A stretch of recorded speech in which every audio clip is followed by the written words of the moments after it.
Hello and welcome to my YouTube channel. जैसा कि आपको पता है, हमने सोशल स्ट्रैटिफिकेशन पे ऑलरेडी कुछ वीडियो लेक्चर्स किए हैं, जिसमें हमने सोशल स्ट्रैटिफिकेशन को समझा कि सोशल स्ट्रैटिफिकेशन क्या होती है, इनइक्वालिटी कैसे डेवलप होती है सोसाइटी में। और उसके बाद हमने समझा कि सोशल ने फिर एक कंसेप्ट दिया सोशल स्ट्रैटिफिकेशन, जिससे सोशल ये समझते हैं कि जो सोशल इनइक्वालिटी है समाज में, वो कैसे एग्जिस्ट करती है थ्रू दिस कंसेप्ट, जिसे हम कहते हैं सोशल स्ट्रैटिफिकेशन। फिर उसके बाद हमने डेफिनेशन को समझा और उसके कैरेक्टरिस्टिक्स को समझा। देन नेक्स्ट लेक्चर में हमने क्या सीखा, जो हमने पर्सपेक्टिव्स पढ़े थे।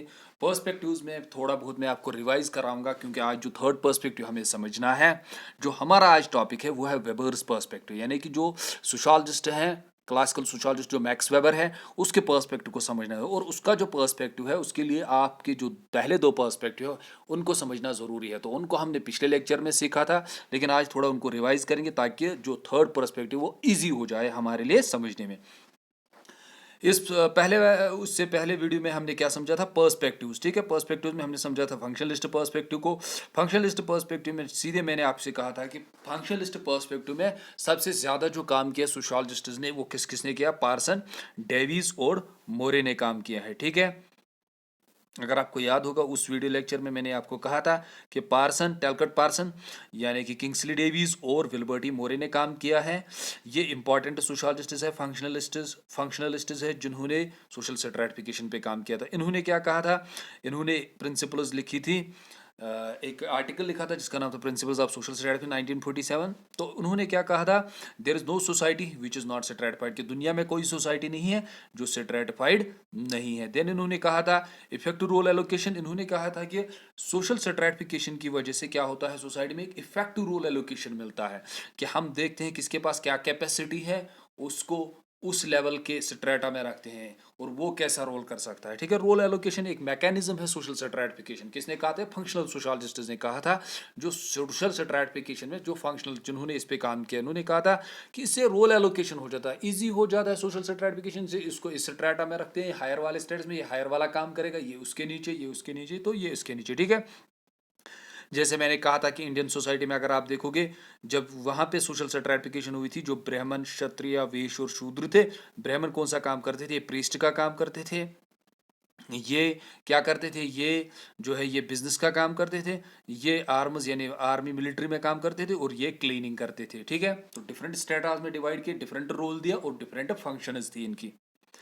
तो ये कहते हैं, ये इसको सपोर्ट करते हैं सोशल स्ट्रैटिफिकेशन को फंक्शनलिस्ट। ये कहते हैं ये अच्छा है। कौन सा है सोशल स्ट्रैटिफिकेशन, जो ये अच्छा मैकेनिज्म है, ये रोल एलोकेशन करता है। ठीक है, ये पोजीशन सोसाइटी में डिफाइन करता है कि उसको कौन सी पोजीशन मिलेगी, स्किल के बेस के, टैलेंट के बेस पे, और रिवार्ड्स भी देता है, ताकि लोग उस प्रोसेस के लिए, उस ट्रेनिंग के लिए प्रिपेयर करें खुद को, वो कंपनसेट करें खुद को, जो उन्होंने सेक्रीफाइस दिए हैं उसके लिए। ठीक है, और इन्होंने क्या कहा था कि सोशल स्ट्रैटिफिकेशन एक डिवाइस है by which the societies ensure important position. जो सोसाइटी में इंपॉर्टेंट पोजीशन होती है, वो कॉन्शियसली किनको मिलती है, क्वालिफाइड पर्सन को मिलती है।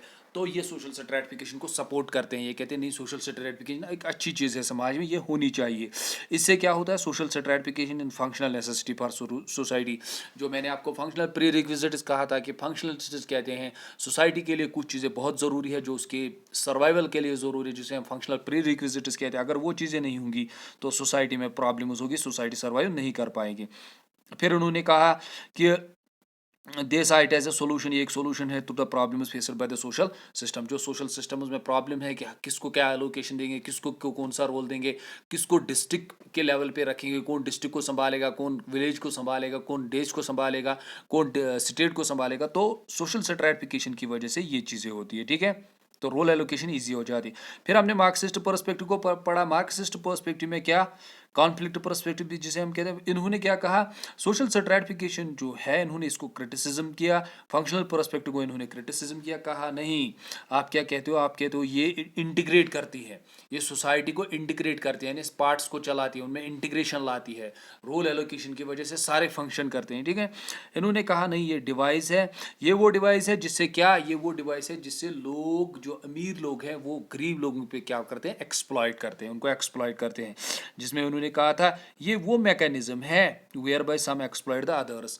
इस मैकेनिज्म को यूज करके जो हायर क्लासेस है, वो लोअर क्लासेस को क्या करते हैं, एक्सप्लॉइट करते हैं। सम एक्सप्लॉइट अदर्स, कुछ लोगों को एक्सप्लॉइट करते हैं। देन उसके बाद इन्होंने कहा था all the stratified societies there are two social groups, इसमें दो सोशल ग्रुप्स होते हैं, रिच एंड पुअर।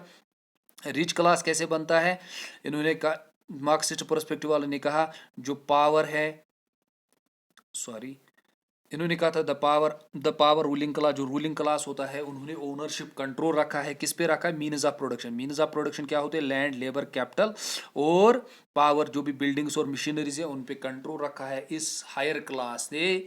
और जो लेबर क्लास है उसको वर्किंग क्लास बना के रखा, जो गरीब लोग हैं उनको वर्किंग क्लास कर रखा है।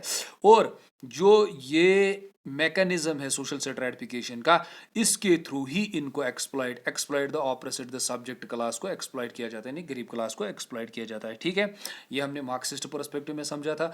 और फाइनल पॉइंट जो हमने समझा था उसमें हमने ये कहा था कि from the Marxist perspective system of stratification drives from the relationship of social groups and mode of production, कि जो ये सिस्टम ऑफ स्ट्रैटिफिकेशन है ये किससे बनता है, ये एक्चुअल में बनता है रिलेशंस ऑफ द प्रोडक्शन। आपकी क्या रिलेशन है प्रोडक्शन से, जहां सोसाइटी की प्रोडक्शन निकलती है उसके साथ क्या रिलेशन है आपके। अगर आप उसके ओनर हो तो आप रिच हो, ठीक है। अगर आप उसके ओनर नहीं हो, अगर आप वहां काम करते हैं एज ए लेबर, तो आप क्या हो, पुअर क्लास हो। ठीक है, तो ये रिच क्लास किसको एक्सप्लॉइट करता है, पुअर क्लास को एक्सप्लॉइट करता है through the system of stratification. ठीक है, किसने ये कहा था, तो मार्क्सिस्ट पर्सपेक्टिव वालों ने फाइनली क्या क्या किया था, उन्होंने क्रिटिसिज्म किया था, किसका, फंक्शनलिस्ट पर्सपेक्टिव वालों का। कहा नहीं, जिस चीज को आप कहते हो ये सोसाइटी में इंटीग्रेशन करता है, ये सोसाइटी में इंटीग्रेशन नहीं करता है। ये सोसाइटी में क्या करता है, ये वो मैकेनिज्म है जिसकी वजह से क्या होता है, एक्सप्लॉइट होता है। किस क्लास को, लोअर क्लास को, लोअर स्ट्रेटा को क्या होता है, एक्सप्लॉइट होता है। ठीक है, जैसे आप एग्जाम्पल से समझोगे, ब्राह्मण, क्षत्रियास, वैश्य और शूद्र। ब्राह्मण जो है ये प्रीच करते थे, ये प्रीस्टस थे। ये क्या करते थे, जो शूद्रास थे लोअर क्लास, ये क्लीनिंग सफाई करते थे। ये इनको कहते थे कि फंक्शनलिस्ट वाले कहते हैं जो ये स्ट्रैटिफिकेशन है इसकी वजह से सोसाइटी में क्या रहती है, इंटीग्रेशन रहती है। ये अपना काम करता है, ये अपना काम करता है, ये अपना काम करता है, ये अपना काम करता है, ये अपना रोल करता है। तो मार्क्सिस्ट पर्सपेक्टिव वाले कहते हैं नहीं, ये इन्होंने बनाया है, ऊपर वाले क्लास ने, जिसको आप टॉप लेवल पे रखते हो। क्यों, क्योंकि ये इन सब को एक्सप्लॉइट करता है, सोसाइटी में इनको एक्सप्लॉइट करता है, ये सभी रिसोर्सेज पे कंट्रोल रखता है, इन सब को ये एक्सप्लॉइट करता है। यही दो पर्सपेक्टिव्स हमने समझे थे, Marxist perspective and functionalist perspective. Now जो आज का हमारा टॉपिक है वो है वेबेरियन, जिसे हम बोलते हैं Weber's view on stratification, Weberian view on social stratification. जो मैक्स वेबर है, मैक्स वेबर जो है इसकी व्यू क्या है। मैक्स वेबर हर किसी जगह आपको पढ़ना है, जहां भी आपको मिलेगा, जिस कंसेप्ट पे इसने काम किया है ये जरूरी आपको पढ़ना है। मैक्स वेबर को आप नहीं छोड़ सकते। ठीक है, मैक्स वेबर की व्यू सोशल स्ट्रैटिफिकेशन क्या थी, ये जर्मन सोशलिस्ट था, ये जर्मनी का था। इसने क्या कहा, marks said nature made everyone equal. Marks ने कहा था कि नेचर ने सबको इक्वल बनाया है, ना कोई हाई है ना कोई लो है। But some man deprived others, लेकिन कुछ लोगों ने अदर लोग उसको डिप्राइव कर दिया, उनको जो सोसाइटी में रिसोर्सेज है उन पे कब्जा किया, और बाकी जो लोग रह गए वो क्या रह गए, वो डिप्राइव रह गए। वो किस क्लास में आ गए, वो पुअर क्लास में आ गए। ठीक है, जैसे एग्जांपल से समझते हैं, सोसाइटी में रिसोर्स था लैंड।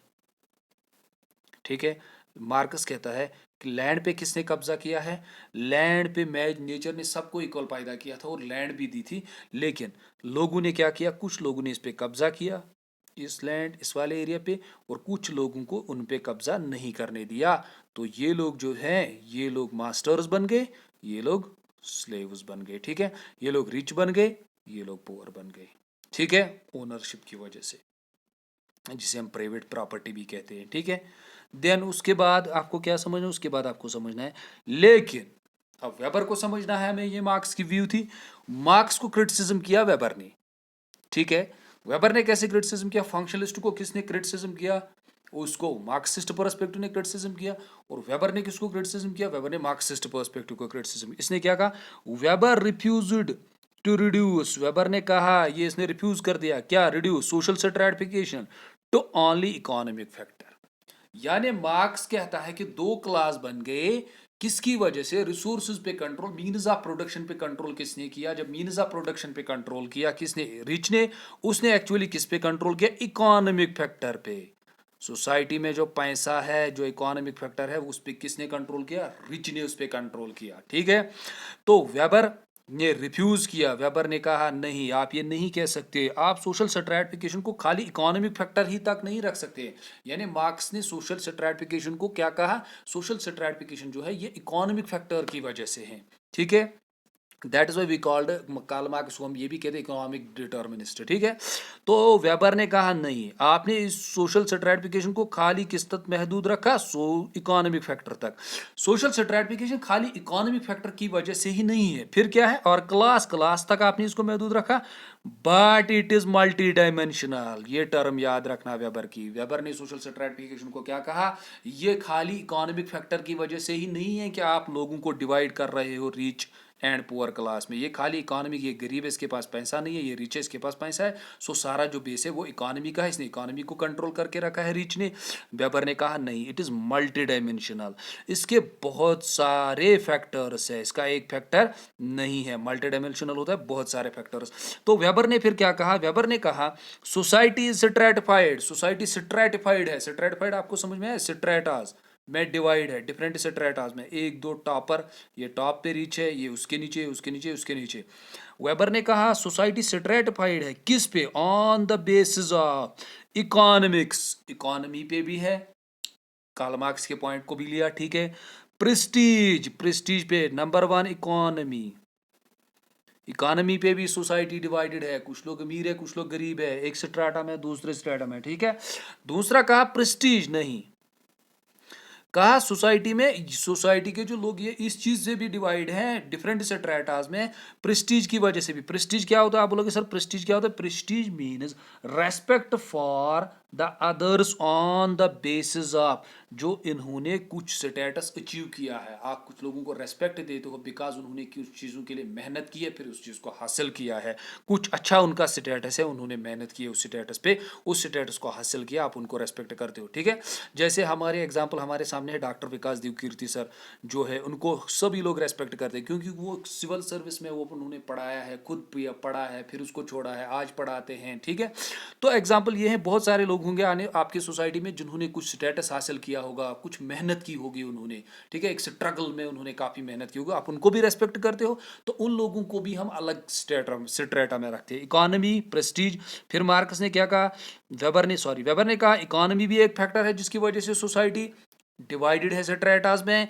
सोसाइटी में दूसरा फैक्टर जो है वो प्रेस्टीज है, और तीसरा फैक्टर स्टेटस है, आपका क्या स्टेटस है। ठीक है, आपको उसकी स्टेटस में रहते हो, आपने कौन सा स्टेटस हासिल किया है सोसाइटी में, हायर स्टेटस है या लोअर स्टेटस है। ठीक है, एंड पावर, याद रखना वेबर ने तीन चीज़ों को ऐड किया, Prestige, status and power. Society में जब किसी का पावर होता है तो वो हायर स्टेटस में आता है, वो ऊपर लेवल में आता है, उसके बाद नीचे जिनमें जिनमें सबसे कम पावर होता है, यानी जिनका पावर के साथ ज़्यादा डील नहीं होता है, वो सबसे नीचे रहते हैं। ठीक है, तो वेबर ने कहा जो सोशल स्ट्रैटिफिकेशन है ये मल्टी डायमेंशनल है। Multi dimensional mean society divided है डिफरेंट स्ट्रेटास में, इसके बहुत सारे फैक्टर्स है, इसका इकोनॉमी भी है, प्रेस्टीज भी है, स्टेटस एंड पावर भी है, तीनों के तीनों याद रखना। और मल्टी डायमेंशनल टर्म याद रखना, ये किसने दी है? वेबर ने दी है सोशल स्ट्रैटिफिकेशन में। ठीक है, ये समझ में आया। देन उसके बाद इसने कहा पीपुल में रैंक हाई और on one or two of the dimensions of stratification and low on the other। तो पीपल को आप रैंक करते हो 1 2 3 4 डिफरेंट डायमेंशन में सोशल स्ट्रैटिफिकेशन में, over the other, it is because of the multi dimensional factors. ठीक है, किसी को आपने टॉप पे रखा, उसका ज्यादा पावर है, उसको आपने टॉप पे रखा, उसके नीचे जिसका है, क्योंकि कुछ लोगों को आपने डिवाइड किया किसके बेस पे? इकोनॉमिक फैक्टर्स के बेस पे, कुछ लोगों को आपने डिवाइड किया प्रेस्टीज के बेस पे। ठीक है, और वेबर ये भी कहता है कि कुछ लोग एक फैक्टर में टॉप पे होते हैं लेकिन दूसरे फैक्टर में लो पे होते हैं। ठीक है, किस लोगों के पास पावर ज़्यादा होता है लेकिन स्टेटस कम होता है, वो नीचे होते हैं। कुछ लोगों के पास इकोनॉमिक फैक्टर ज़्यादा होता है लेकिन उनके पास स्टेटस कम होता है, वो नीचे होते हैं। ये बात भी याद रखना। देन और फाइनली मार्क्स ने क्या कहा? फाइनली मैक्स वेबर ने क्या कहा? जो मार्क्स ने कहा जो क्लास है, क्लास किससे बनता है? क्लास इससे बनता है कि आपकी क्या डील है, किसके साथ? प्रोडक्शन के साथ, ठीक है। अगर आप प्रोडक्शन के ओनर है तो आप हायर क्लास से हैं, अगर आप लोअर नहीं है, आप लेबर है तो लोअर क्लास है। लेकिन वेबर ने इसको भी रिजेक्ट किया। वेबर ने कहा class is a market situation. ये टर्म भी याद रखना अगर आपसे ये पूछा जाए कि वेबर ने क्या कहा, कि वेबर ने सोशल स्ट्रैटिफिकेशन मल्टी डायमेंशनली कहा, लेकिन जो मार्क्स ने क्लास कहा उसने कहा मीन्स ऑफ प्रोडक्शन के साथ आपकी क्या रिलेशन है, ठीक है। लेकिन वेबर ने क्या कहा, वेबर ने कहा class is a market situation. आप सिर्फ खाली ये याद रखना। देखिए इसमें एक डिबेट है जहाँ पे वेबर समझाते हैं कि मार्केट सिचुएशन क्या होती है और क्लास सिचुएशन क्या है। ये एक बड़ा डिबेट है। अगर आप इसमें जाएंगे तो इसमें एक दो लेक्चर और एक लेक्चर फिर से ऐड करना पड़ेगा। आपको सिंपल क्या याद रखना है, आपको वहाँ नहीं जाना, वो पीजी स्टूडेंट्स के लिए आपको सिर्फ खाली याद रखना है मार्क्स वेबर ने कहा है class is a market situation, ठीक है। अगर ये आपको आएगा क्वेश्चन क्लास किसने क्या कहा वेबर ने, ये मार्केट सिचुएशन है, वो आगे क्लास में भी आपको मैं पढ़ाऊंगा, ठीक है। तो आज का लेक्चर इतना ही होता है। ये रह गया था पिछले लेक्चर में वेबेरियन पर्सपेक्टिव, तो इसको आज हमने कंक्लूड किया इस लेक्चर में। तो इसी के साथ वेबर नेक्स्ट जो लेक्चर आएगा उसमें हम पढ़ेंगे social stratification in the class, क्योंकि आपको सोशल स्ट्रैटिफिकेशन समझनी है क्लास एंड कास्ट में। का क्लास कैसे सोशल स्ट्रैटिफिकेशन क्रिएट करता है सोसाइटी में, और कास्ट से कैसे सोशल स्ट्रैटिफिकेशन बनती है, क्योंकि कास्ट इंडिया में है, ठीक है। तो उसको नेक्स्ट लेक्चर में करेंगे। थैंक्स, शुक्रिया। चैनल को सब्सक्राइब करते रहे, इसको शेयर करते रहे अपने फ्रेंड्स के साथ, ठीक है, जिनको भी इस वीडियो लेक्चर की ज़रूरत है, ताकि उनको भी इस चैनल का फ़ायदा पहुंचे, ठीक है। तो मैं आपको इस वीडियो लेक्चर के डिस्क्रिप्शन में चैनल दूंगा, ये टेलीग्राम की लिंक प्रोवाइड करूंगा, उसको आप ज्वाइन कीजिए। जो टेलीग्राम की चैनल है वहाँ पे ये सारा मटेरियल आपको अवेलेबल हो जाएगा, ठीक है। थैंक्स, शुक्रिया, शुक्रिया।